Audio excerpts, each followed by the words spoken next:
What's up, TBs? Do us a big favor. Hit the subscribe button, will you?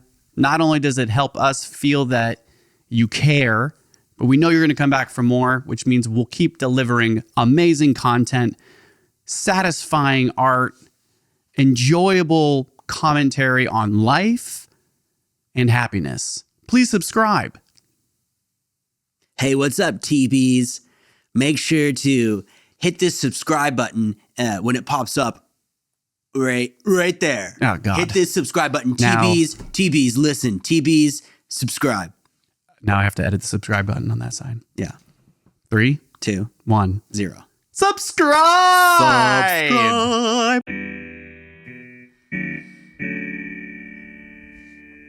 It's actually nice to be sitting here. Yeah. And happy Thanksgiving, everybody. Because Yeah. when this is posted, it's going to be Thanksgiving. Happy Thanksgiving. Yeah, that's true. And I was thinking about it today when I was taking a shower. And I am very thankful for you. Oh, wow. Thank you. What we're doing right now. You should be. What we're doing with those boys and getting back together and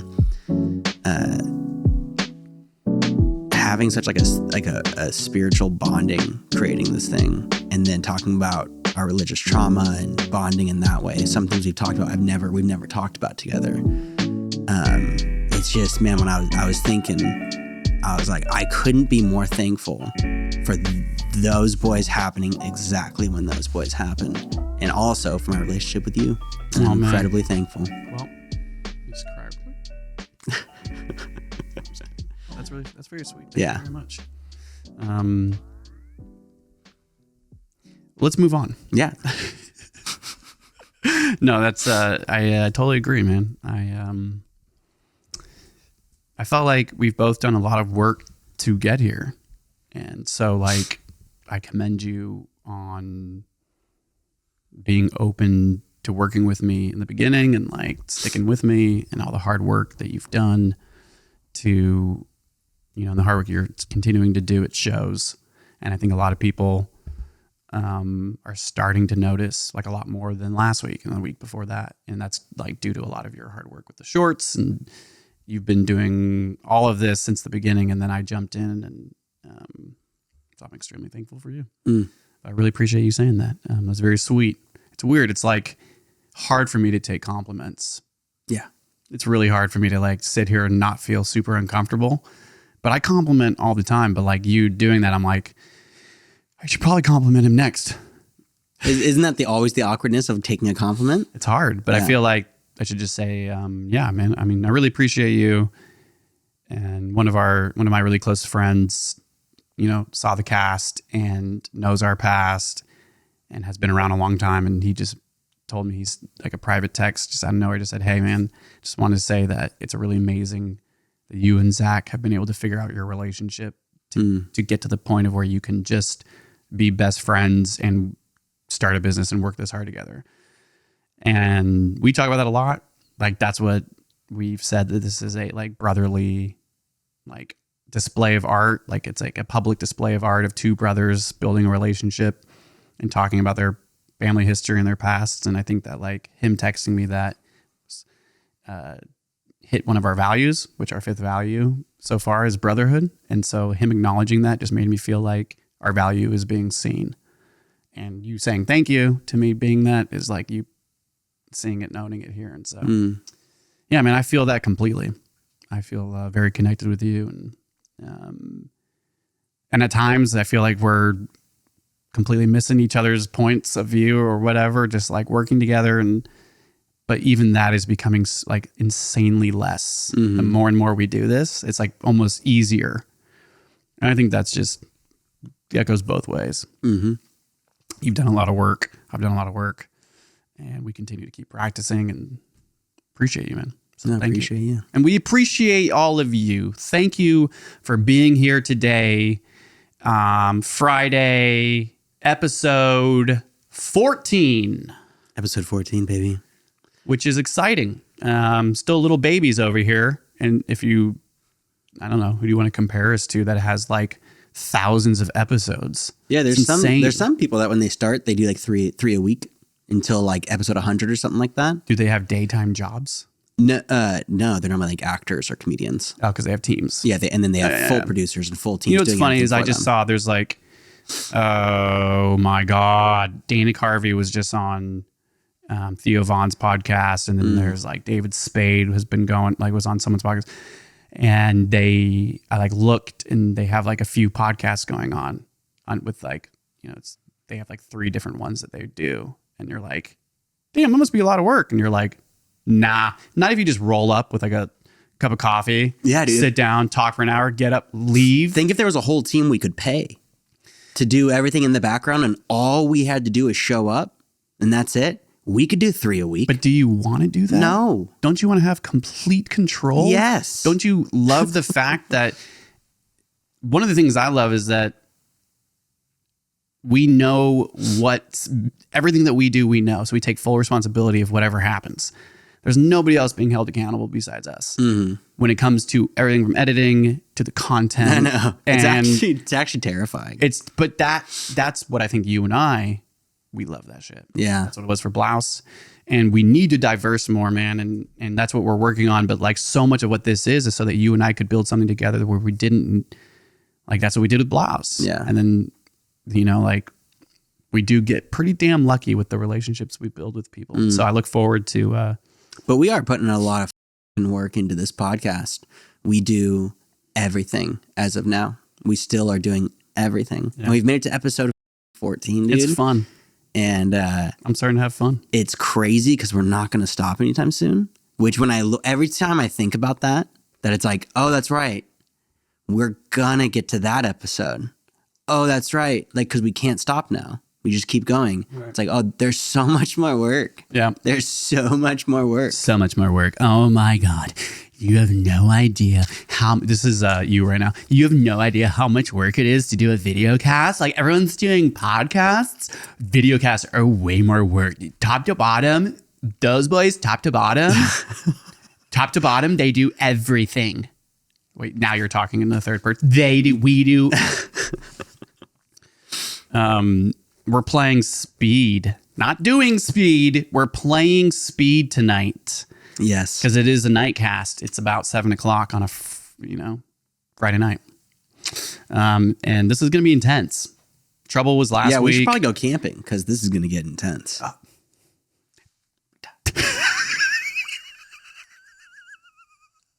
There we go. Yeah. Yeah. Good one, huh? I love that joke. Thank you. Let's move on. Let's definitely move on.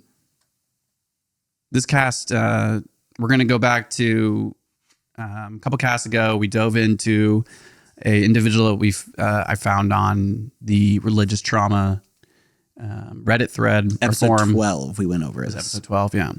It was here, and the date is when we started. It was October 28th, so it was right before Halloween. Mm-hmm. And this individual, will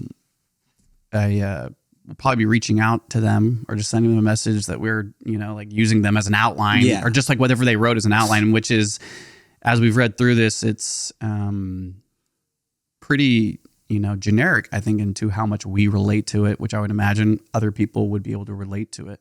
So once again, if that individual is watching right now, this is the anonymous but personal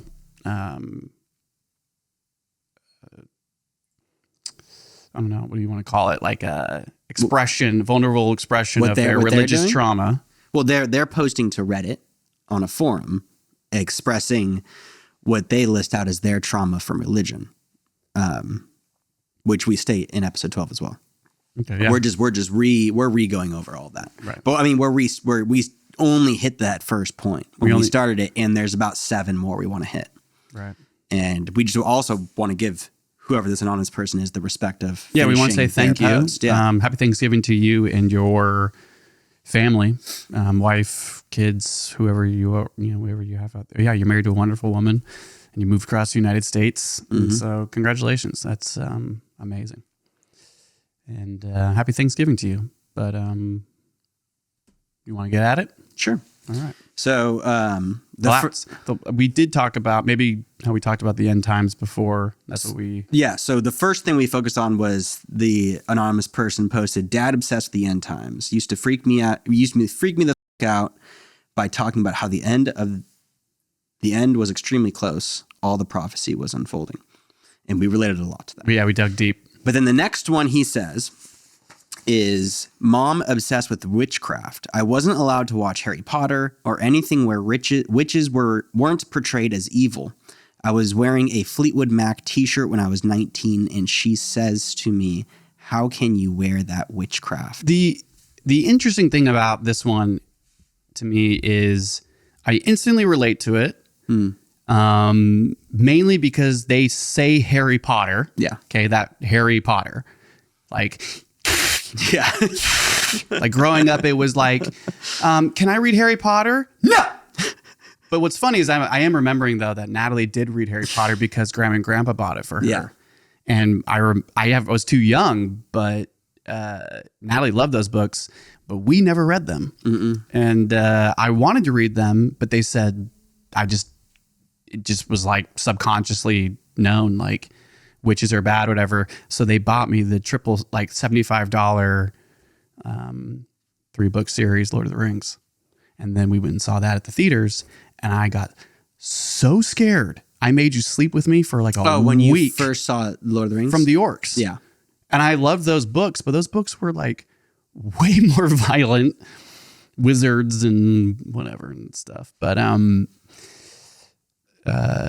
yeah, I think that the church has, in my experience, like that's just, it was obvious not to read it. Yeah, witchcraft is just frowned upon in the church in every shape and form. And so it's the same way that evolution is frowned upon in learning science in school. Is everything's right except the evolution part. It's like, what? Which I want to talk about later. Don't want to talk about it right now. Well, what? Just my experience with not really knowing science until I was about 25. Oh, yeah, for sure. Yeah. Because why would I believe science? Does he bring that up or something? No, it's just I flew into that. Well, I think that's important that, like, I mean, witchcraft in our family was like the next one that this person talks about is much more relatable, like in terms of, but I think that like this statement, I was wearing a Fleetwood Mac t-shirt when I was 19. She says to me, "How can you wear that witchcraft?" And that's like pretty classic, right? Like that's a clap back at rock and roll of the devil.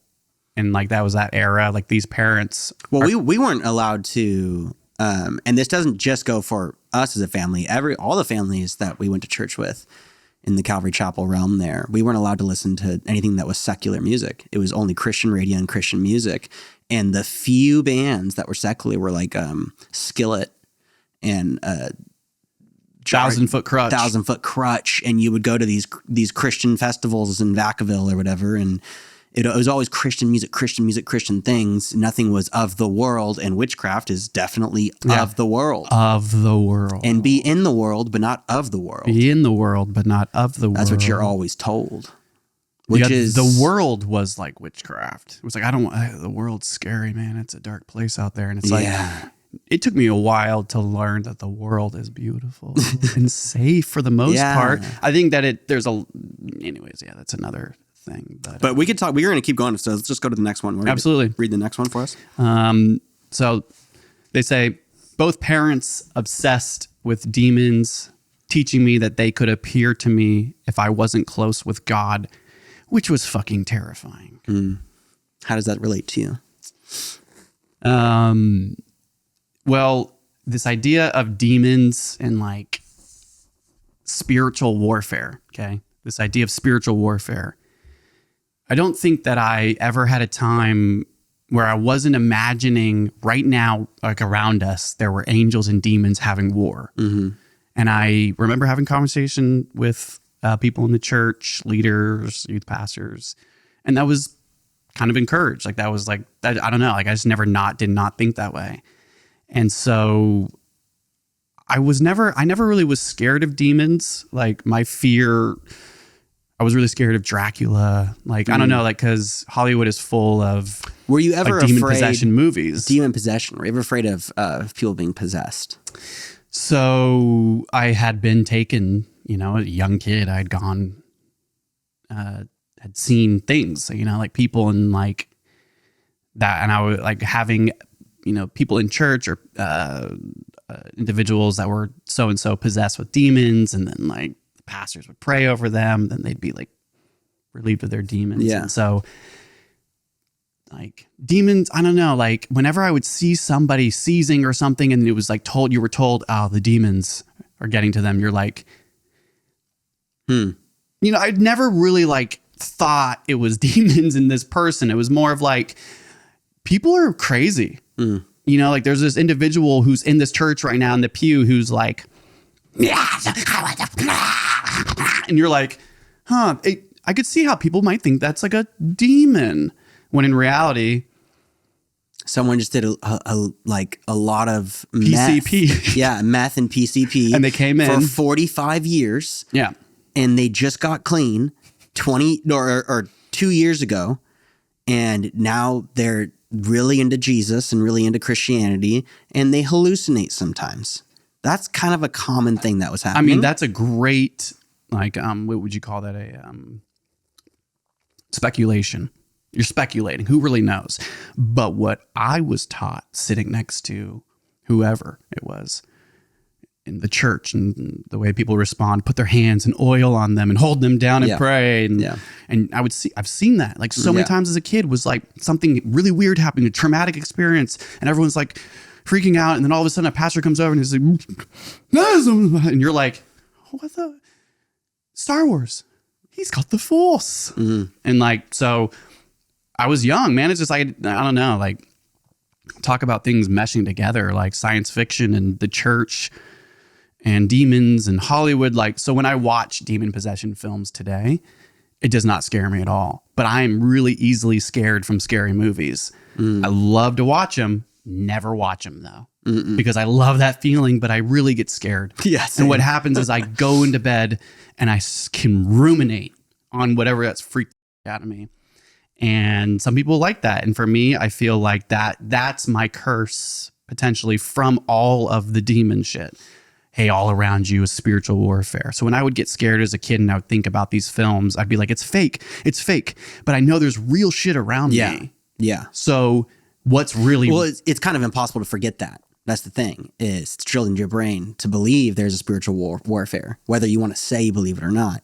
It's like, yeah, but you did believe that most of your childhood. You believe that. So you're going to have those feelings. Did you think the same thing? Like there was actual like war happening in our different dimension? Oh, yeah. I mean, I still very much believe in a dark spiritual realm. You do? Oh, yeah. Really? Dark energy. Interesting. I think we are all made up of this universe, because like the universe, man, is like these stars spread out. When you really look at it, it looks just like brain cells, neurons. It's like, oh, if this was one big being, it looks like one. We could just be inside of an atom, inside of atoms, just the same way everything we've discovered in science is. Everything, everywhere, all at once. All at once, baby. It keeps coming back. Maybe. I like how you said something that you believe in. Because I think what's interesting is we're talking about religious trauma. True. And belief tends to be a religious, spiritual thing, right? And so would you consider yourself still pretty spiritual? Hell yeah, baby. Wow. Do you pray? Oh, no, not really anymore. Oh, no. I don't do that. I mean, Hell yeah, I used to pray a lot, but that kind of came from like an OCD habit, because when I would have like these panic attacks throughout my life, that would take over 6 months of my life or whatever. I would have these OCD. So sorry, man. Yeah, I mean, it's just true. You know it. Well, I mean, I was your brother, Yeah. but I mean, like I was sorry then, and I was just confused. Yeah.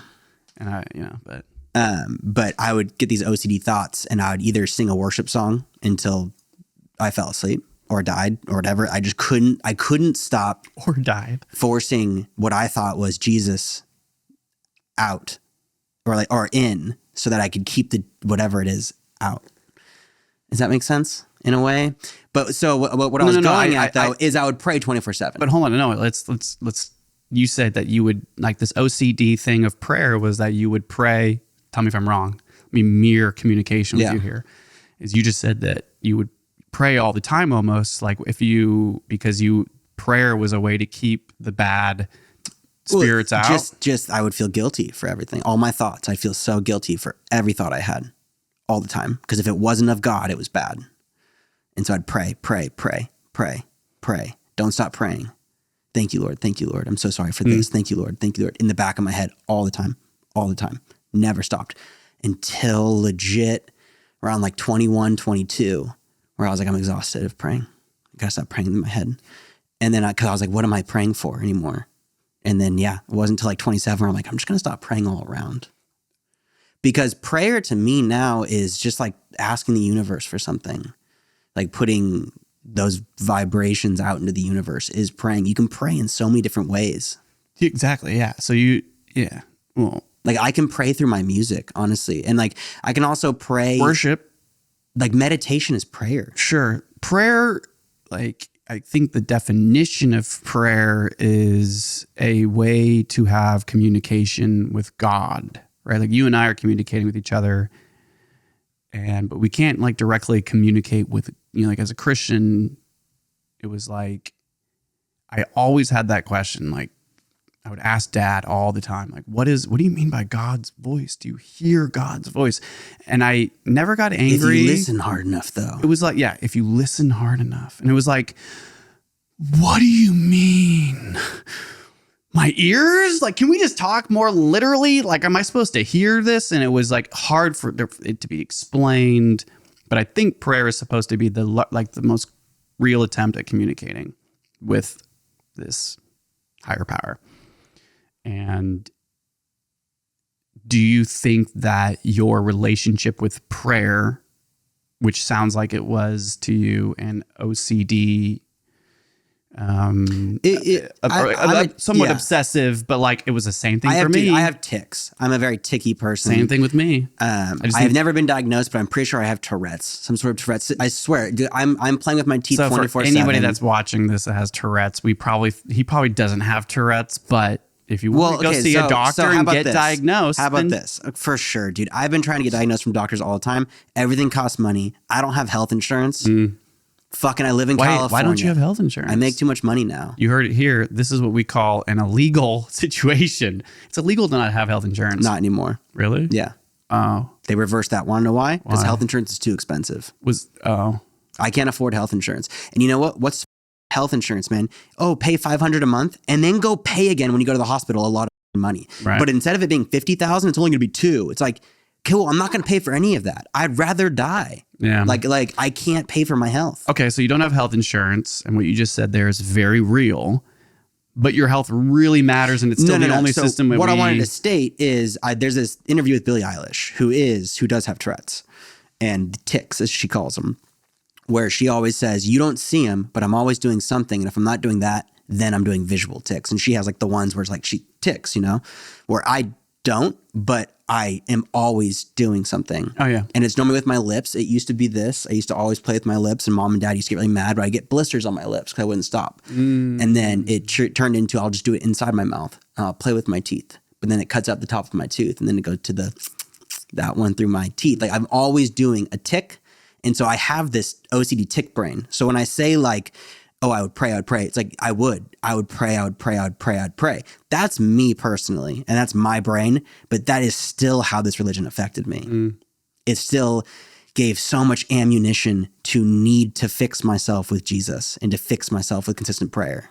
Yeah. So your experience being raised in the church with pastors as parents gave you like a lot of ammunition to try to fix yourself with Jesus. That's wild. Yeah.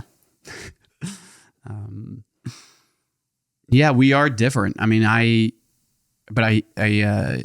also like, I think that when we throw out these things like I'm OCD and I'm Tourette's, but then if you really, literally use YouTube and you can find anything of real, like, and everything's a spectrum. Right. Like you don't have to have like severe Tourette's to say that there's like potential to have like, tics and all these things. But as a nurse, I just have met hundreds of thousands of patients that have these conditions. And when you really meet people that have them, you're like, oh, that's different. For sure. When they have the extreme of everything's a spectrum. It's a spectrum. And so it's like, yeah, I think I have a little bit of everything, Sure. but I also I'm on the extreme spectrum for anxiety and depression. And I have been diagnosed by at least 15 different doctors for chronic anxiety and depression. And then a few from bipolar and OCD thinking. Like I've already been diagnosed for those. So it's kind of like, I already know that, but I don't need a doctor to tell me that. I'm living it, you know? And to do research on Tourette's and what Tourette's is, it's very OCD type of thoughts. Right. It's more in your head. And it's like, I can't stop doing this thing. And you don't know why, no matter how much effort you put into it. So, and like one of the things I'm thinking about is so much of what I've worked with my therapist on for years is rumination. Right. And I think that so what is rumination? Rumination is when like an intrusive thought, and then you just repetitively start having these repetitive negative thoughts that are like in a cycle, and it's just repetitive loop cycle. And that has been a lot of how my life has gone forever until the last few years where I like did some cognitive behavioral therapy. But just to say that when you say and I'm just curious of how me being the oldest, son, you being the youngest of three, and how I don't even want to call them issues, but like the anxiety and depression potential, like your spectrum of that has always been presented so much differently than mine and Natalie's, right? Like yours was nearly impossible not to see. Like since you were younger. I was debilitated, man. What do you mean by that? I'd have anxiety attacks that would last months. Yeah. And when people talk about panic, I'm like, you've never seen panic. That's the way I think. But then there are, like you said, you look on the internet and you find real panic, and it's like, dude, I have a real disorder. I have a panic disorder. Well, so of course I know this, but like it's more of noticing how it presented. I don't know. Like I've always thought I've had really I have a lot of similar things, but they just present so differently. Like the reason why there's this huge garden out in the backyard in this house, like all these things that I like constantly do to like fix up areas and whatnot. Megan calls it a beautiful mind. The reality is I wake up at 4 a.m. to go to work as a cardiac nurse in an insanely busy job where I don't even get lunches most of the days. Get off at 2:33, come home, work out till 6, build something, clean the house, and like now we're editing podcast, this or that. And it's like a lot of that is not because it's easier for me to be moving, like walking, for my thoughts to be like to flow. And so if I'm like constantly, I get home and I'm walking to this room, that room, this room, this, that. I wonder what I should do. I'll take laps. Sometimes I'll just walk around the house. And luckily now I live in a house where you can kind of go in laps and it feels really nice. So I'm I'm a pacer, you know, and like the older I'm getting, the more I'm realizing I move more to like process and like, but I don't have clinical OCD, but I have potential at times, you know, and like the way my stress comes out and anxieties are, you know, much more ruminations that have like repetitive negative thoughts where I know if I work and I keep doing things, they don't happen. And so like, I totally get why people become workaholics. But yeah, it's very clear that I don't have the level of OCD and anxiety and depression that you've had since you were like a kid. Yeah, but that just makes us different. Yeah, doesn't make anyone less, anyone more, but anyone anything. It's just different. But I am really happy and thankful to be here to learn about it with you more, because your religious trauma is different than mine. And I honestly, like, ruminating back on it, I think. Or thinking back on it, yeah. Ruminating. I know, we keep getting corrected in these comments, and it honestly is starting to make me laugh. This person commented, I think it was yesterday, on one of like a spiel you were doing, and the whole time I'm just like, like I do, like letting you know I'm listening, and all his comment was is MMM, comma, MMM, comma, MMM. And towards the end, if you just try to like put it in, he legit counted every single one. And I was like, man, I love the detail. We see your comments, but they're starting to make me laugh. And some of these mean ones are honestly, because they're hilarious. We had a video pop off on Facebook pretty well, and they're so mean that it's like, dude, yeah. what are you talking It's about? our biggest video yet, and broke all of our records from anything we've ever done in our lives together. And so, which is awesome. I think that's something that should be appreciated, man. It's For sure. When we break our own records, which now we're breaking all of them because we're doing everything different. And, Yeah. but yeah, it's like 8,000 likes, you know, like so many comments, 800,000 views. Yeah. Like, and it's a lot for us. It's a lot You look for at that us. and I'm like, I'm not going to look at the comments. Oh no, I'm not going to look at that video. I still haven't like. You sent it to me and I was like, for a I don't second. care. I don't want to get too distracted by that. It was funny. My girl, we were laying in bed and I was like, I finally found it. Like, look at this. This is insane. Look how much this is blown up. And she was like, let me read the comments. And I was like, you can read them. Don't tell me what they are. Don't tell me. I was dead serious because I was like, You'll hurt me. If they get a little too mean, I don't want to think. Yeah, I don't want to know it. I don't want to know. And I was like, if I want to go read them, I'll read them. And I've done it before. Right. But she, as she was reading it, man, she just didn't make any face. She's like, and she held my phone for a good 2 minutes. And then I finally was like, babe, can I have my phone back? And she's like, I'm still reading them. Oh, and God. she didn't say anything. It's that bad. She didn't say anything. It's too and I was addicting. like, but I'll text you the post. You read them on your phone. And so she gave me my phone back. And then I was like, wow, how bad were they? No, it's just addicting because if you have the thing about this is just like there are people that everyone that's doing podcast or anyone that's online, the whole world of commentary now right there. It's you either choose to be in it or you choose not to. The reality is as a creator, the ones that are commenting are like in every video, people like it's the percentages. You're the one that have told me this, right? Where it's like, if you have like 1,000 views on a video, the percentages that people like it are like 1% of how many people have watched it. And then the percentage of how many people comment are 1% of that 1%. Yeah. So it just keeps going. And normally that 1% of the 1% are the radicals. Yeah. They're the ones who take the effort to comment on videos and trolls. And everyone's always hated on trolls. I fucking love trolls. I think they're hilarious. And I think my thing is like, if you can say something that really hurts me, I'm like, oh, that was a good one. That was good. You hurt me. You heard me. I'm going to think about that for a couple days. I'm like, yeah, don't quit your day job, but don't stop commenting on videos. Moving on. Let's play some speed. Oh yeah, let's get that going. So I was thinking because these games go like they just go right away all the way through. I mean, it still probably lasts about 5 minutes. Yeah, we'll get the whole game. The whole game in, and then if we want, we can play another one if we another want. one too. Yeah.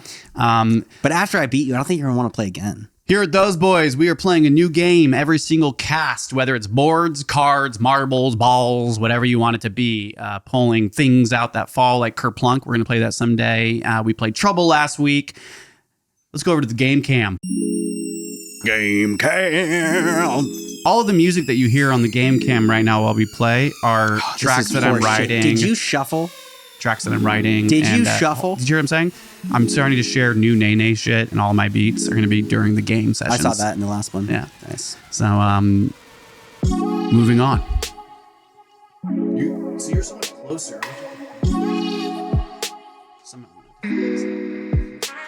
You got those long arms, dude. I don't. We're about the same. You are a little bit shorter. You got those long arms. So, the thing about these shorts. Dude, I have 3 of one card. So I don't think I can have the mic with me when I'm playing correctly. Like, I guess I'm. There you go. Man, this is a very serious game, and I hate the fact that I have. Okay, fine. Just We have to be in the same area. Toots. I really want this to be equal. I want it to be fair. Toots, baby. Scooter toots.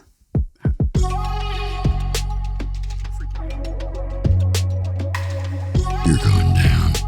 You do that every single time before we start. I know. You ready? Hold on. Let me see what I got. Do you remember how to play? 2, 1, go.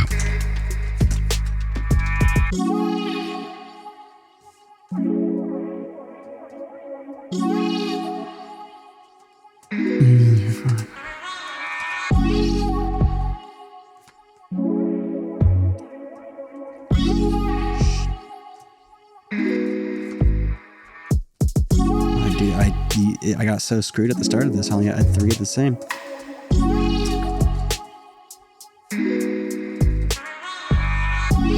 Oh, come on.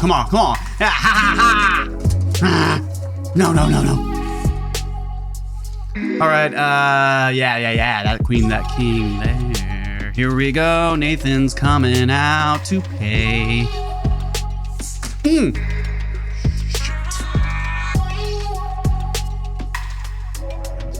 move on your part. Good. Oh, no. Oh, no. Come on, baby. Come on, Zach, give me what I want, baby. Put those cards down. You know I need something over here. Oh, you. It's like whenever you drop a king, you're like, they have an ace. Get it down. Dude, speed is such a funny one because it takes so much focus. I know. That like... Oh, no. Oh, I got 3 cards. He's got 3 cards. And you got what, 4? You got 4? He's got 3 cards. I got 4. Hold on, wait. Ready, set, go. Oh no. 3 on 3, baby. 3 on 3. Go. Oh no. Oh shit. Okay. Ready? Set, Go. Speed. Oh! No! What? This is 7. I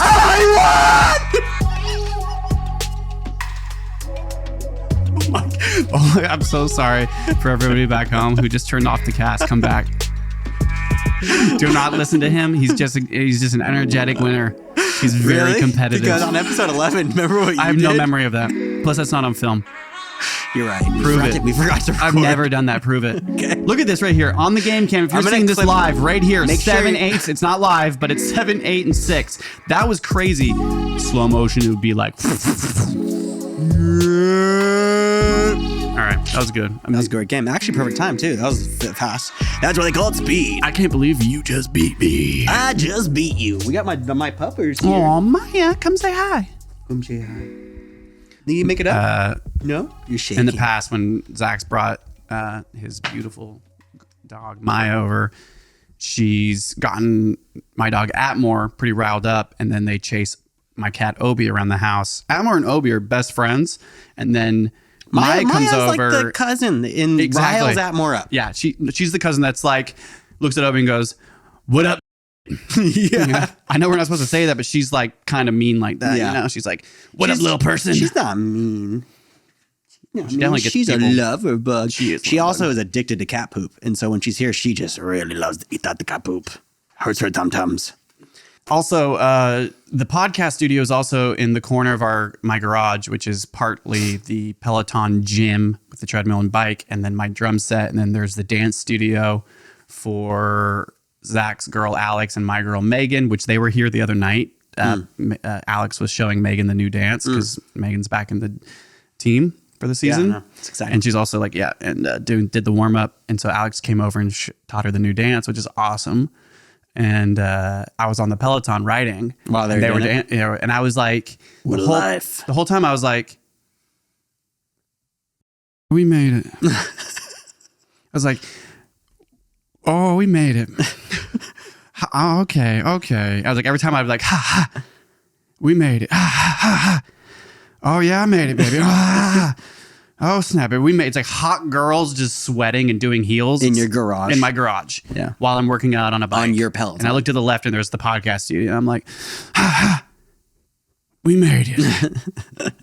We didn't. Just happy. Our girls are awesome, man. And they're beautiful to watch. It's also just we're trying to make the best lives for ourselves, dude. So hot, man. I see where your head's at. If you ever look at my girl again. I've never looked at her when she's dancing. Sure. I go right through her body and see mine. I see your through body? her. Like a mirror? No, I see through, like she's transparent. That's disrespectful. I'm trying so hard. I can't even see your girl. She's invincible to me. I'm blind to your girl. Nothing. Transparent. Every time she speaks, I hear nothing. Yeah. It's like she has Nathan. No voice. You're getting worse. She has no vision, no voice. Just get her out of my sight. Oh, okay. I love this. All right, moving on. Want me to read the next one? Yeah, I think I read the last one. Back on the Reddit forum. We're going to jump right back into an individual's account on religious drama and some points they made in their childhood and growing up. Being forced to go to church on Sunday morning didn't matter what else was happening. They would pick me up early from the sleepover if they let me even go on a Saturday night and take me to church. Maybe not traumatic, but goddamn, I hated it. I don't need to laugh, but dear but I mean, God, I can go on. Homie, right in this? Yeah. I'm so sorry you had to go to church Sunday. Every Sunday. And that sucks because we do the same thing, but also on Fridays and then also on Wednesdays. And then we also had college group on Mondays. Yeah. And mom went to women's group Tuesdays. Yeah. And dad went to men's group Thursdays. So we had Saturdays off. Yeah. Saturdays were Saturdays fun. was dad getting ready for church. Yep. Because he taught on Sundays. We were homeschooled for about a handful of years, 4 years, because... Well, you were homeschooled for 4 years. I was homeschooled for 6 years. And dad did have a day off on Mondays, and we would do fun things as a family, like go to the mall or catch a daytime movie. And Mondays were dope, dude. And Mondays were so dope because we didn't have school for some reason. We just didn't have school on Mondays because it was Dad's day off. Dad's day. It was a great day. It really was. Those are some of the most memorable days, probably. He says maybe not traumatic. I do think it's traumatic because I can't think of Sundays the same anymore. When I think of like the history of the Black church in America, which is the American history, it's the real history. Totally different experience. Talking with somebody that grew up in the South, white family versus Black family, totally different experience, right? So I think that being forced to go to church on a Sunday morning looks. Now, I'm not telling anybody their experience, but like I think it looks very different. Mm-hmm. And I think that's why they say maybe not traumatic, but they're just saying, God damn, I hated going to church. And I think that like church in the South on a Sunday is like that's what you do. It's like you go to church with your family, you have a barbecue with the people. Like a Black church is like a big barbecue afterwards. A family coming from all over, they're all meeting each other and friends. Community. It's this amazing party, and like so, church to me was that. Like church was fun, man. All of our friends would be there. And it was like, for a while there, it was like, we were the pastor's kids. We were popular. Like, I mean, there were times in the church where the youth group was popping and we had kids our age there and it was great. But that was a few years, dude. I know. And after you and Natalie left, it was not great anymore. And there was no more kids. Yeah. Well, yeah. And you were not a kid anymore. Well, no, but you were through still... high school. So it was like 14 to 18. Yeah. There was no more youth group. There's no more kids. So it's just different experience. I look at church. Church was work. I would wake up and I'd go to It was work. the family business. And yeah, we were there every time. It's the family business. It is a lot of church. Yeah. So I think I like how you immediately said, homie, like, Sundays, we get it, man. And at least you got football after that. We had Sunday mornings and Sunday nights. Oh yeah, we had dual Sundays, dude. Okay, and then we had the Monday night college group was fun. We had to go hide in the back room. Hey, Nathan, Zach, you guys just try to keep it down. We're gonna get started. Okay.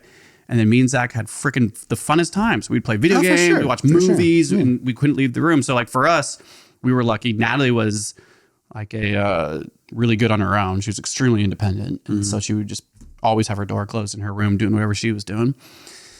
And so a lot of these, like growing up, we had a lot of fun together. You know, I used to make you act in my movies, you know, in the backyard. And so we were really lucky to have each other. Oh yeah. You know, but, and then Tuesday with mom being gone. So it was kind of like dad night, and then Wednesday night church. And then Thursday with dad being gone, it was like night with mom, you know, and then Friday night youth group. Party. Well, youth group party. Even though it was like 35 minutes of worship, an hour study. So it was like 2 hours of intense. Well, it would be like a 20-minute football game y'all would play, like on some grass field somewhere. And then it would be, we have 30 minutes of worship and an hour study, but it would normally go an hour. Well, a lot of youth group was in like the youth pastor's house. And I was very, very, very close with the youth pastor. And so religious trauma, like I had 2 dads. I had a lot of dads I felt like growing up that were mentors, and there was like wonderful things I learned. And then it just needed a lot of course correcting as I got older. Oh, 100%. But they were these father figures that, especially the youth pastor. Yeah. Just reinforced that trauma. And that youth pastor, I don't even know why I'm getting into this, but you know, a lot of behind the back talking about us. That's the other thing about pastors' kids is like, you went to every service Monday through, Sunday, Monday, Tuesday, Wednesday, Thursday, Friday. You heard all of the beef. If you were a pastor's kid, you knew all, like at least we did. And so it wasn't just Sunday, it was every day, and we knew everything. And then the life was our church. The church was our existence, our life, everything. I think that's why when we talk about our religious trauma, like I have some religious trauma, it's like, yeah, because I lived a completely different life and I have some trauma from that because I had completely different beliefs of my existence in this life. And I chose not to live this life anymore and find my own life in this world that I was never taught about. And it's traumatic. That's that. Yeah. It's like end sentence, period. Would you, right. It has been traumatic, but like what's in defining what that means is like why using this person's the way they did this is what that's exactly why we're doing this. Yeah, so it's easier to try to define what it sounds like and how the conversation sounds like and really defining these things. There is something that I was going to say, but is there anything you want to add to this? About this topic, the Sundays? No. So I'm going to ask if you remember something that is pretty traumatic in my history that I think about still, and I've talked with when people in the church are in the hospital or somebody runs into me from the church and I'm like, oh, here we go again. And they come up to me and they're like, hey, so good to see you. How are you? Now I'm like very cordial and they're like, so you still still not a Christian? And it's like, nah. Yeah, farther away now than I was the last time I saw you. Yeah. And I'm like very like try to be lighthearted, but that conversation's happened every single time. When was the last time that's happened? It was being a nurse in an outpatient surgery. I've had some pretty interesting experiences with people that I've known for a long time that have been my patients.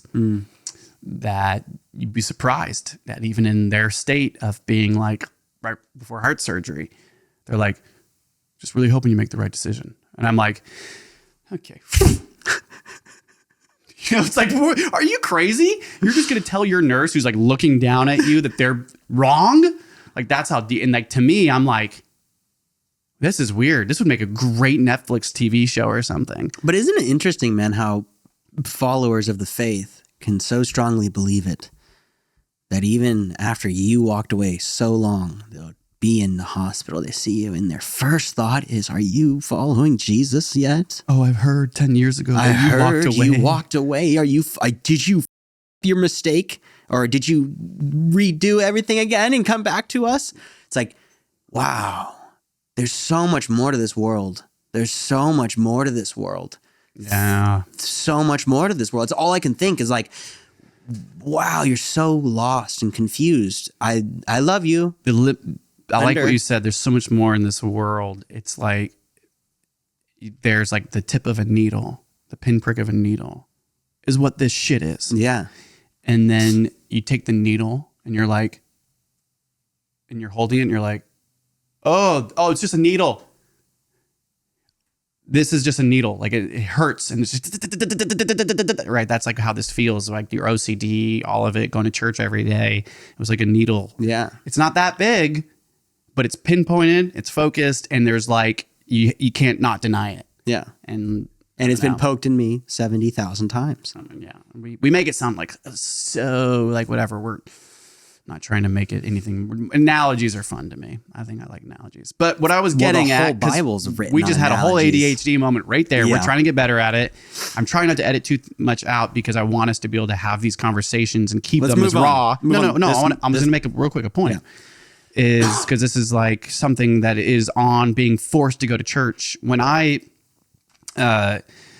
like took mom and dad out to dinner to tell them that I was stepping down or whatever as a Christian, that I couldn't call myself comfortably Christian anymore because I just didn't. How old are you? I think I was 16 when I took them out to dinner, and I took them out to Giorgio's Italian restaurant. And even in the moment, even talking with my buddy, old best friend, like they were like, why would you don't have to do that? And I'm like, I have to do this.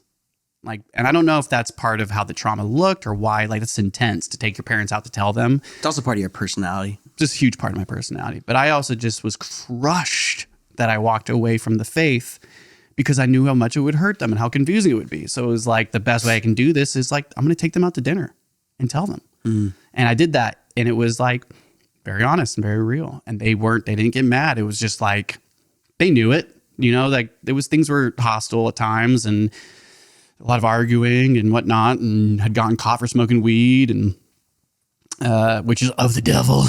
Well, and it was illegal at the time. It was extremely illegal, and it was of the devil. It was. And it still is. Still is pretty much of the devil. Barely, though, is that because it's legal and very fast has those things changed in the California. It'll happen. In the California churches. It'll happen.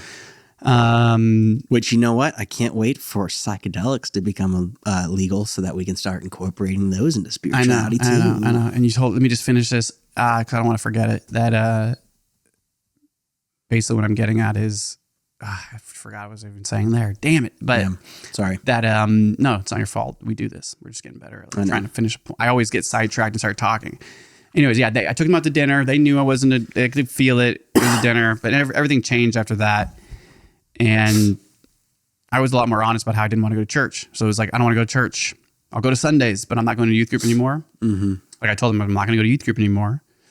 And I will go to Sundays, but I'm not going to go like Sunday nights or anything. I'm just going to go Sunday mornings. And they were like, no, like, I don't know. You're going to need to go to youth group. And it was kind of like, that was the energy. And then I remember I got busted for something and I can't remember what it was, that I got grounded. And the way they grounded me was they forced me to go to youth group. And I was like, I will not go. And they were like dad was like, no, you're going to church and you're going to youth group. And I was like, looked at him, I was like, do you realize how bad this is? Do you know how bad this looks? How bad this feels that you're forcing me to go to youth group as a way of punishment? And he was like, I don't care. You're going. And he forced me to go for like months. The thing was, I could have just kicked and screamed and not gone, but I'll never forget that. Like that was like a form of punishment for me after I'd walked away from the church. Took them out to dinner, told them I was no longer a Christian, told them I didn't want to go to church anymore. And then I got in trouble later, way down the line, however many months later. And the way that I was punished was extreme anger, forced to go to youth group. I know these are allegations and I know that these are big statements that I'm making about my upbringing. But that is the experience I had, was that I was forced to go because that was part of the grounding. And I talk about things that like are perfect opportunities to know you made the right choice.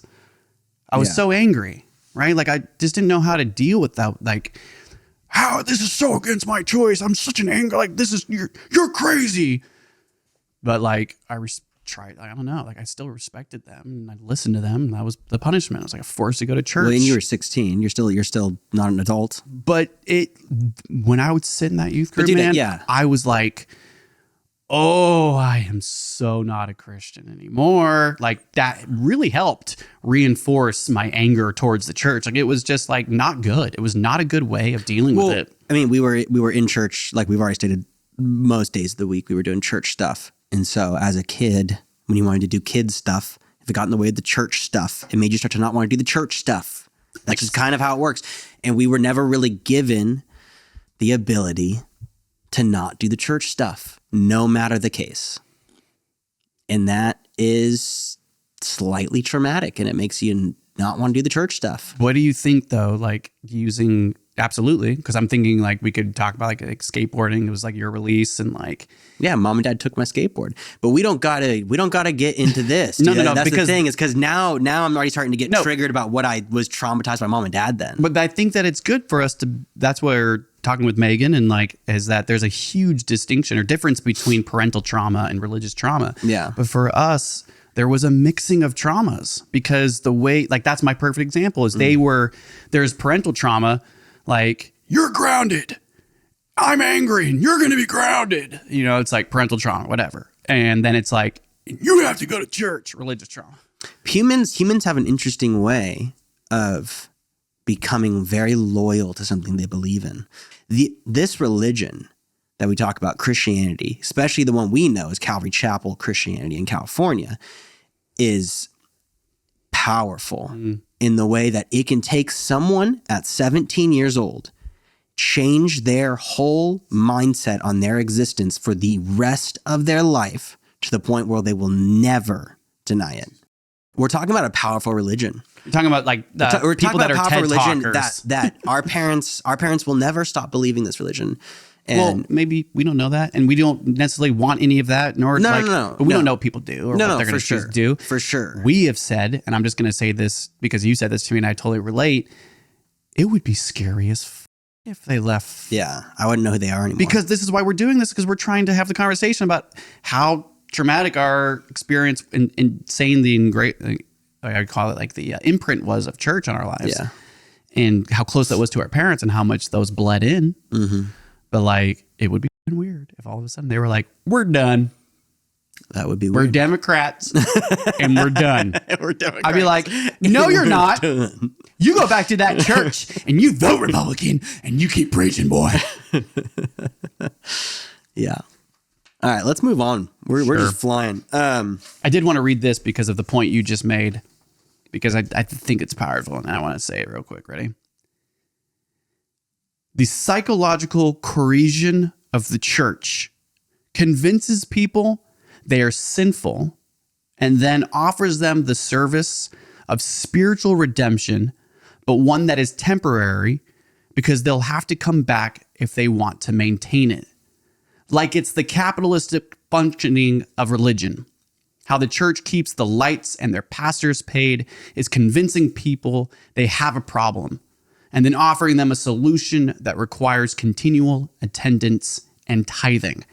Tithing being the money you give your first fruits every month to the church. 10% of your paycheck. 10% of your paycheck. That right there brought to you by my partner and fiance, Megan Lee Faust.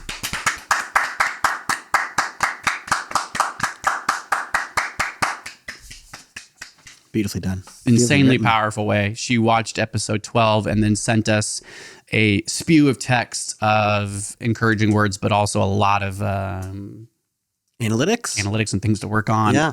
And then, she's writing her dissertation on race and trauma. She's literally writing her dissertation on racial trauma in this country. Which would be a lovely topic on episode 75. Yeah, we will get into that.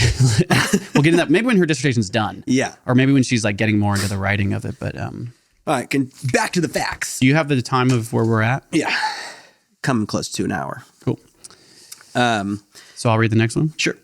This one I think relates to us. Maybe the strongest, at least. Yeah, I think this one relates to me pretty strong. So this individual says both parents would try to not allow me.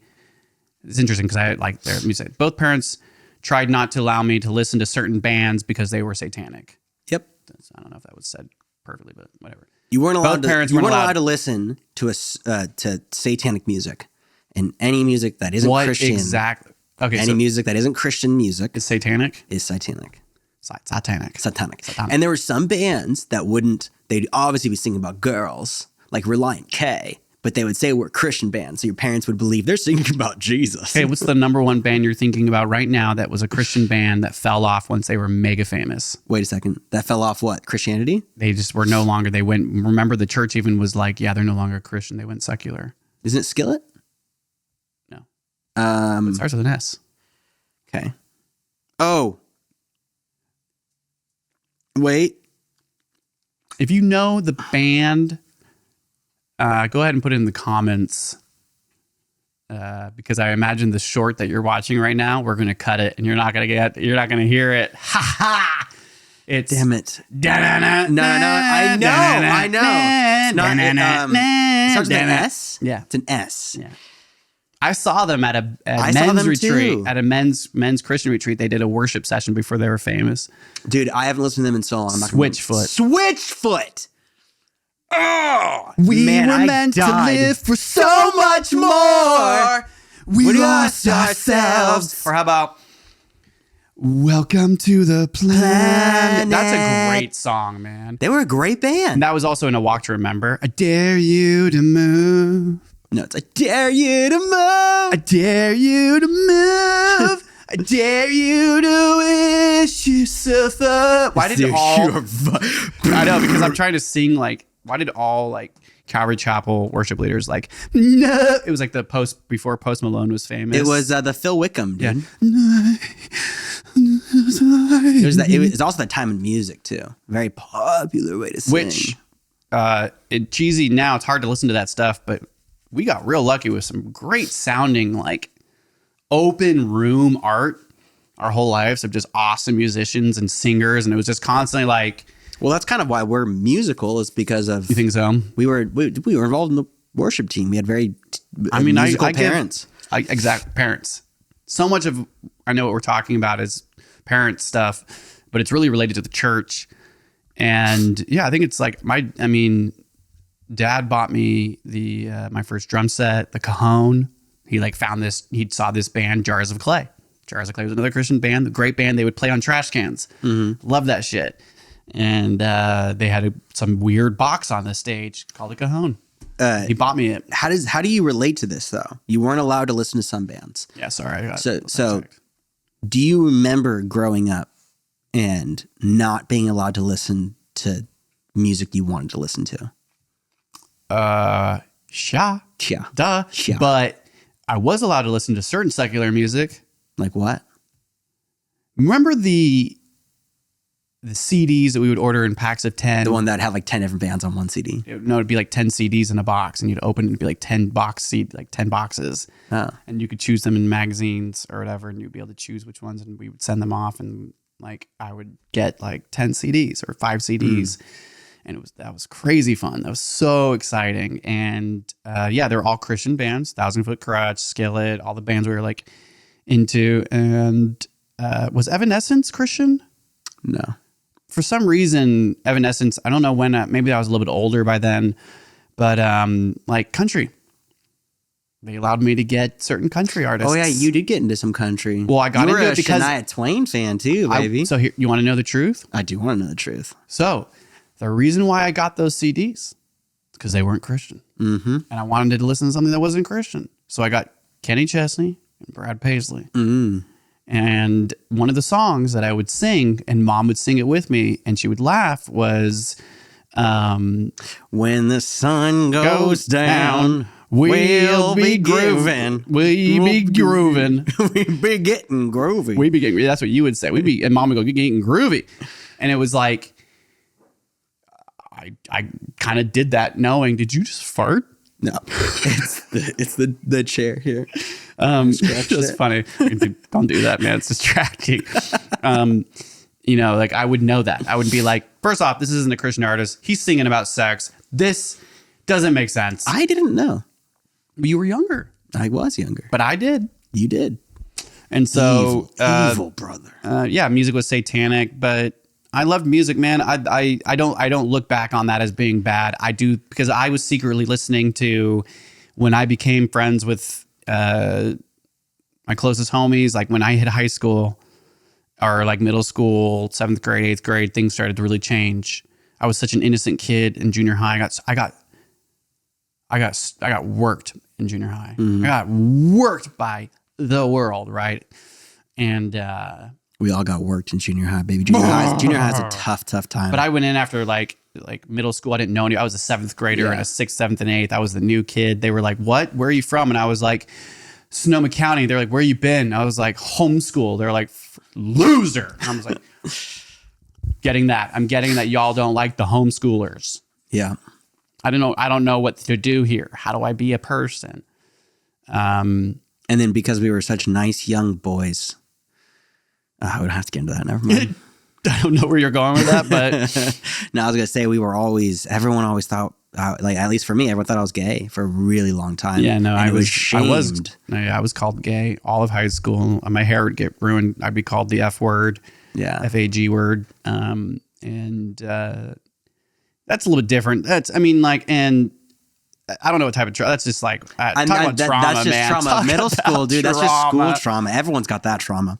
So I remember we had the family computer, and I would always use the family computer to play video games, to play like little arcade games. And I remember when I discovered satellite radio through a website or something, where like you put in a band, and I always put Skillet in, and it would play you Christian music, because you could just say you want to listen to Christian music. Mom would let me listen to Christian music through the radio, right? And Do you remember the name of the radio? Pandora? I think it was like iHeartRadio when they were first coming out. No, Pandora. No, it wasn't Pandora yet. Oh, Pandora really? wasn't out yet. And this was before streaming. This was before everything. It was just legit No, yeah, it was radio. like MSN Messenger. It was tough. AOL. It was tough to find a website that could play the radio. But I found one, and she let me listen to it because I put put Skillet in there, and she would just assume it's Christian music, but it would be all music that relates to Skillet, and Skillet was such a like rock band. You get a bunch of rock music, and I remember you would normally get a lot of Christian music, but then every once in a while there would be a Christian song. And the first song that I heard that was a non-Christian song, and maybe it wasn't like the first one I ever heard, but I remember being like, "This is a non-Christian song," and it was so good that it changed my life forever. Really? Do you remember what it was? Yeah. What was it? Heartbreak Warfare by John Mayer. Oh, wow. Heartbreak Warfare. I remember his melodies and the way he sang and makes a lot of the way sense. everything sounded. I remember being like, this is music. And I'm blown away. And I wanted to listen to it 1,000 times. And I never knew that. That makes so much sense. You were obsessed with John Mayer. Still am. He's amazing. Of course, he's amazing. Same with Jack Johnson, got real obsessed with him too. But that was when I could start listening to my own music and choose my own music. I got really into that type of stuff. Yeah, But you were really into that singer-songwriter, and then you made a whole entire album, singer-songwriter. Singer-songwriter. And then I made a second singer-songwriter album too. Yeah, and it's out there. You could go listen to it under Zach Blaustone. Yeah, it's called Lost Boy. And but there was also the one I found on CD. Yeah, you can't ever listen to that one. That one's the No, real. that one will never be shared. That's the Even if someone real. offered us some good money on a Patreon, I'm not selling that album, dude. No. You know what's even scarier though? I think you sold should. 200 copies at school. Therefore, there's kids. Did you really? Look, That was my senior project. A bit. That was my senior project. Oh wow, that's right. Okay, I remember this now. And so I know you there's sold kids. them. There's kids. I think Alex still has hers somewhere. I have mine. And I had friends that I went to school with that bought my album because they wanted to support me. you were A a lot rock of them, star. for sure, and they still have it. So they do I. still have it. Yes, and it is As raw as raw. and I'm not even saying this in a rude way because I think that you might agree. Cringe. Oh, it's cringe. Oh, it's cringe. Let's move on. It's the definition. It's so cringe. But it's great. It's good. It's just cringe. I can't believe I had so many people supporting me. You had a lot of people supporting. People love me, man. So here's the thing. If you want, we can wrap up this cast. We're kind of getting to that hour no, mark. I know. I just wanted to see if because we should just, we're almost to the end of this. You want to finish this? We should finish this and up. then we'll find up the next one. Okay. Yeah. You're up. My mom threw out many t-shirts I secretly had as a teenager because the bands and graphic designs on the shirt were satanic. When I look back on my pictures, and I've seen pictures from I would wear the same shirt a lot. And I remembered one of the shirts I would wear here, no pun intended, religiously was Ace Troubleshooter. You did wear that one religiously. That's another band.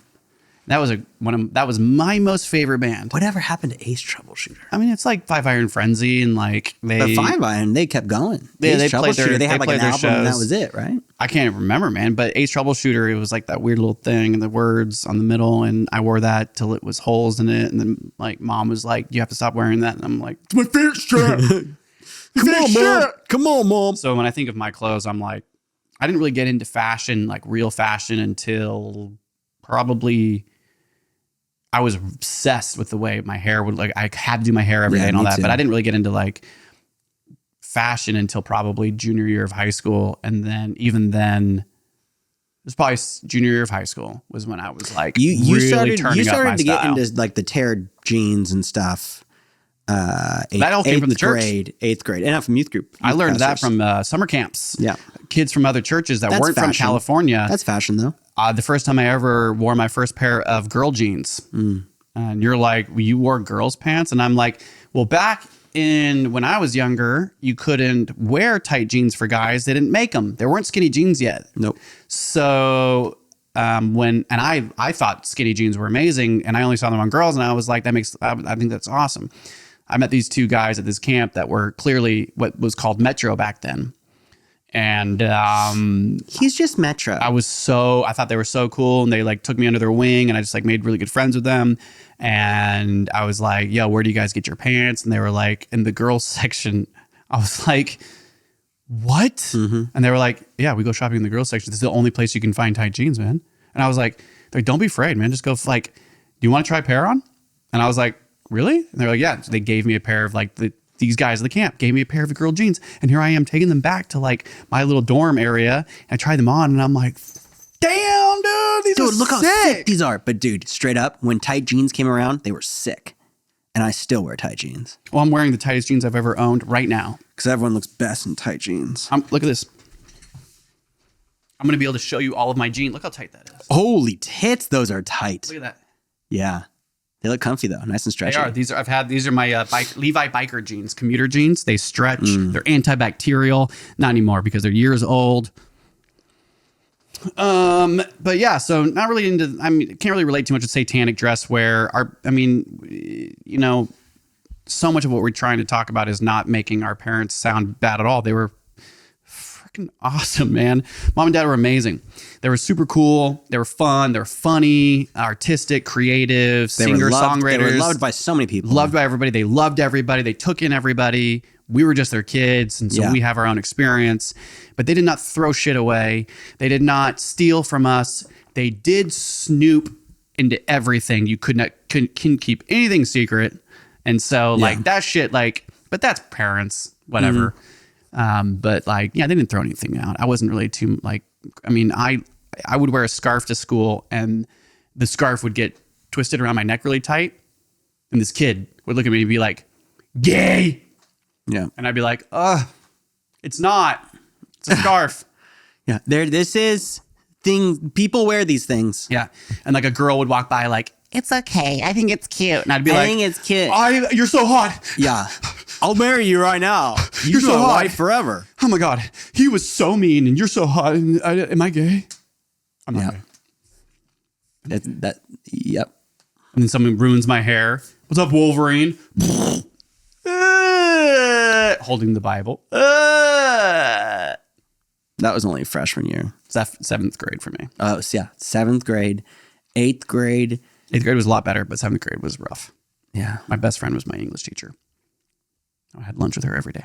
Hashtag English teacher lunch. Hashtag English teacher lunches. Let me tell you.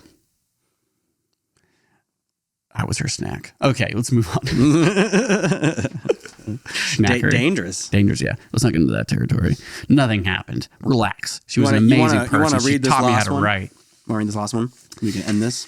All right. Yeah. The last one here says, I would be guilt tripped about everything, always having the impossible standard of Christianity hanging over my head.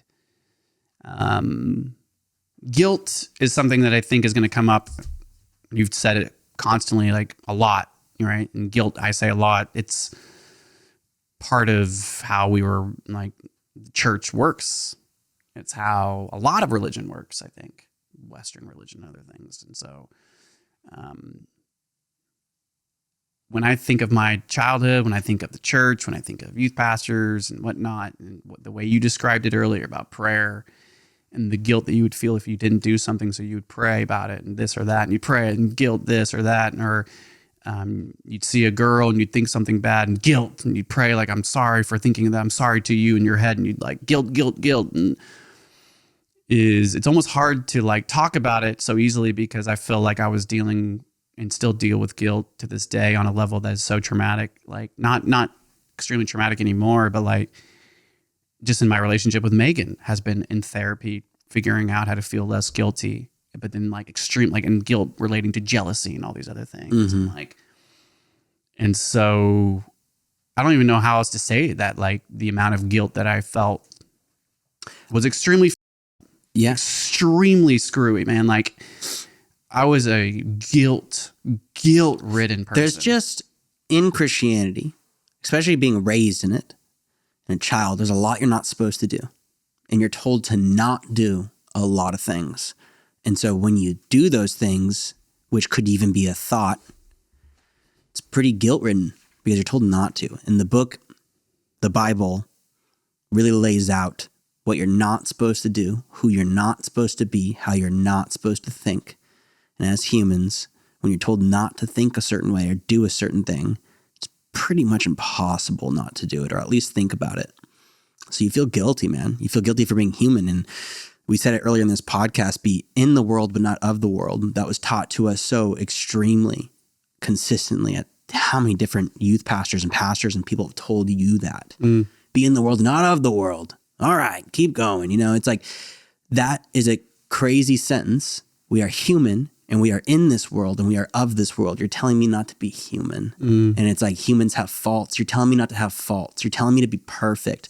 By not saying that, you're not saying, hey, you have to be perfect. You can't have faults. Because if a believer in the faith was sitting right here, right now, they would say, we never told you that. It's like, no, you didn't.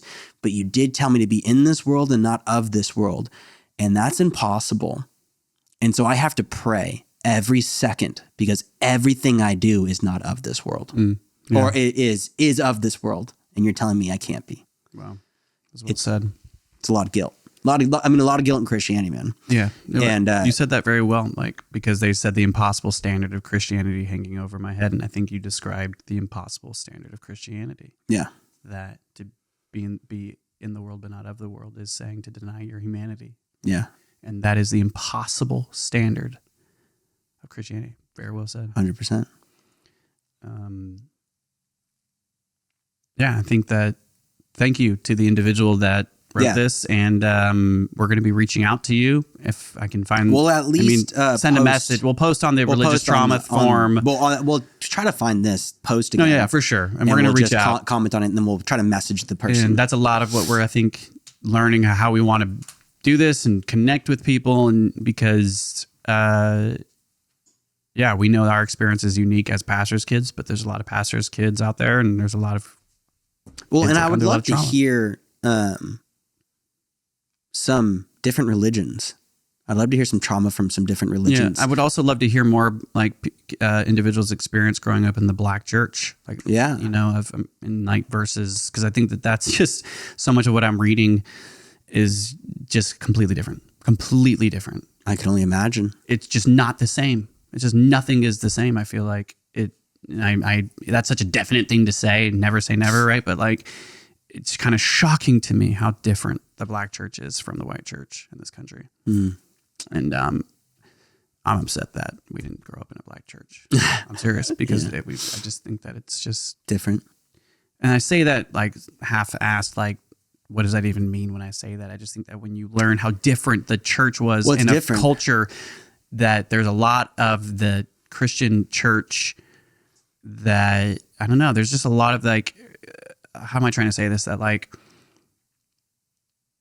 I don't know. I don't even know. I'm totally getting lost. Well, let's dive into that deeper at another time, because I would love to learn what the Black church is and what it's like. Because I mean, when I was living in New Orleans, there's a lot more love in the church, it seems like, and then a lot more community. Well, it's all community. Yeah. The church the church in the Black community, not to interrupt, but it was like in the history of our country, it was the meeting place. It was the safety net when cops would on horseback kick individuals in the face with their, the hoofs of the horses and beat them with, like, they would be running full speed from the cops just from peacefully protesting, and they would run as fast, people would run as fast as they could just to find safety, and the safety was the churches, and they would run them into those churches and they would lock them in there for days. They'd be in the churches preaching and going over sermons and talking about what's next and praying and worshiping and song. There was always song.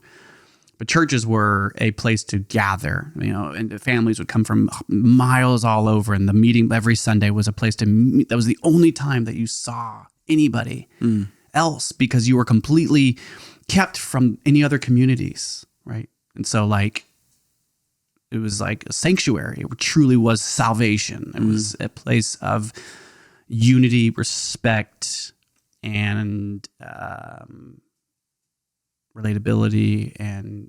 But we're two white males saying that, and so it doesn't feel right. That's just because I'm reading about the civil rights movement in my 30s, and I really wish I would have read a lot sooner more about the history, and I am never afraid to admit that our experience is strictly and directly that of a white family and Christian background as pastors' kids in, for the most part, Northern California.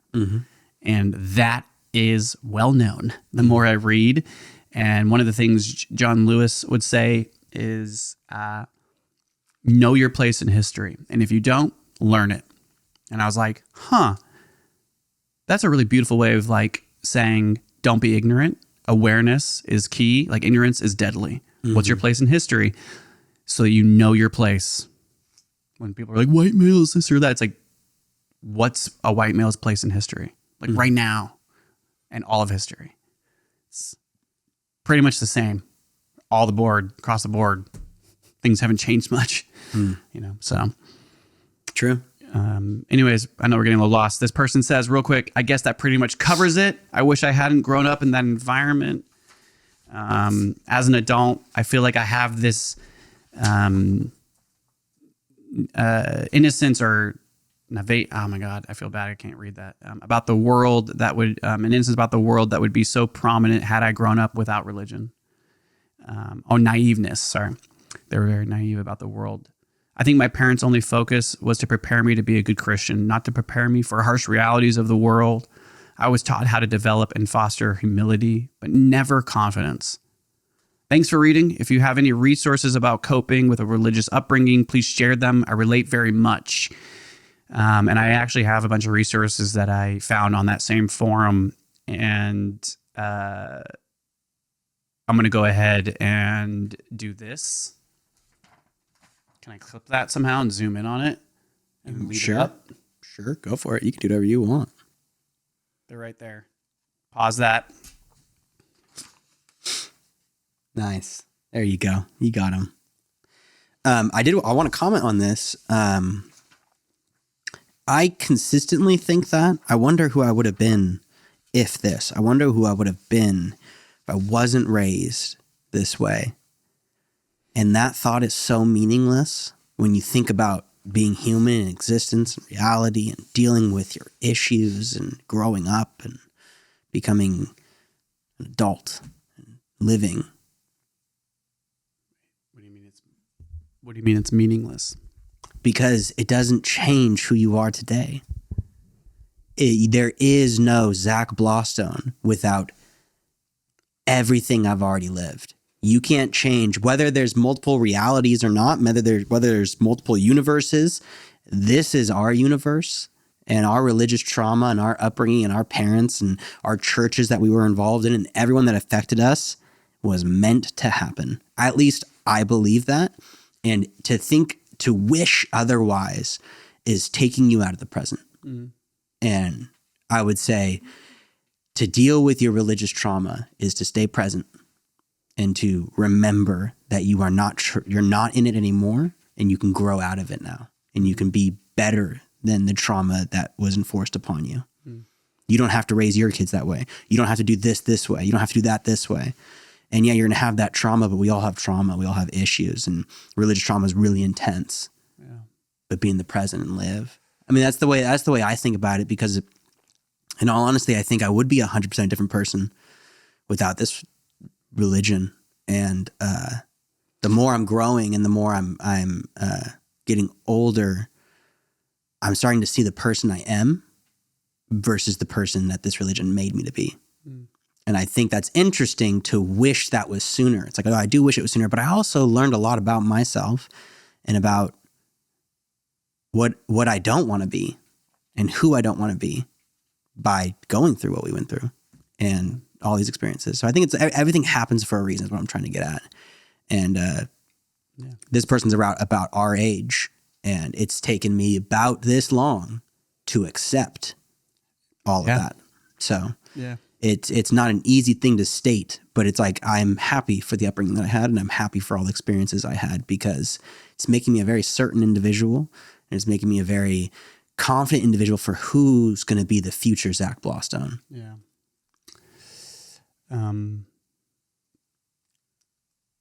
That's really well said. I think it sounds like, it's like my trauma does not define me. Yeah, my trauma does not define me. Some days it does, though. And that's just life, dude. Good days, bad days. The way you and I have differences, but I think by the trauma and our religious trauma and our upbringing, we have a lot less, but there's probably long-lasting subconscious effects that are pretty traumatic on how we see people and view people initially, and that we have to say, my thoughts are lies, my thoughts are lies, my thoughts are lies, my thoughts Dude, are lies, all the my thoughts time. are lies, my thoughts are lies.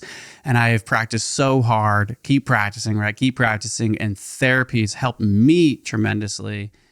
And I don't ruminate nearly as much, but I think that without a certain religious upbringing, you have an awareness to truly know your place and that you're with the rest of us. You know, we are in this together.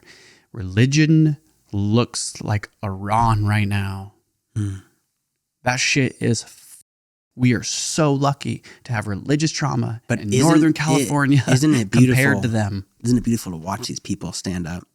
It is traumatic. I mean, it's, dude, it is terrible what's happening to these people, but keep fighting. I think I know what you're saying. I think I know what you're saying, that it's not that it's, I mean, beauty is in the eyes of the beholder. Talk about a Bible verse that this is how you make true change, though. But I mean, dude, the true history change doesn't look pretty, man. I think what I'm going to just call out is that, like, the history of Iran is so crippled by the nature of white power 100%. of males in this country. I'm not saying that's not what happened. We are to blame, not we, but the politics of international warfares and the power of rich money has the lives of so many. That's going to continue to happen unless people unite and fight against it. And what's happening in Iran is insane, and it's sad. And but what's happened in this country, what's happening in this country, like George Floyd and the civil rights. Yeah.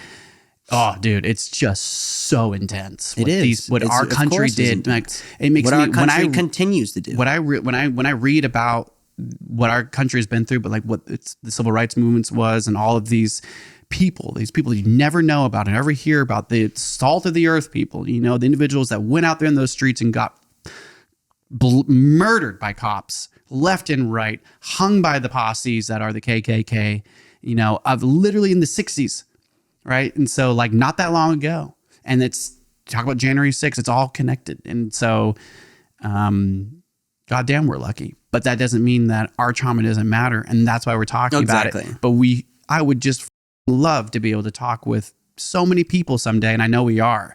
And I think that, like, we're learning how to be better at that by talking with each other about each other's trauma. And I think that we're gonna be able to grow a lot by hopefully being able to talk with more people, to learn that we're not alone, and that we know that, but like really being able to hear other people's stories is what matters. And so once again, to the individual that wrote this, this is healing, man. This is what we believe in. We believe one of our values is healing through conversation.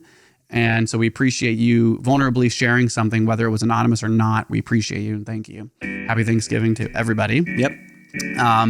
Thank you, and we'll see you next time. Love you, man. The next episode. Love you, Nate. Thanks. I'm so sorry I keep beating you in those games. You kicked my ass. I did. Not Actually, really. that was close. Barely. It was barely. Yeah, It was barely. close. It was good. All right. Bye, everybody. Bye, everyone.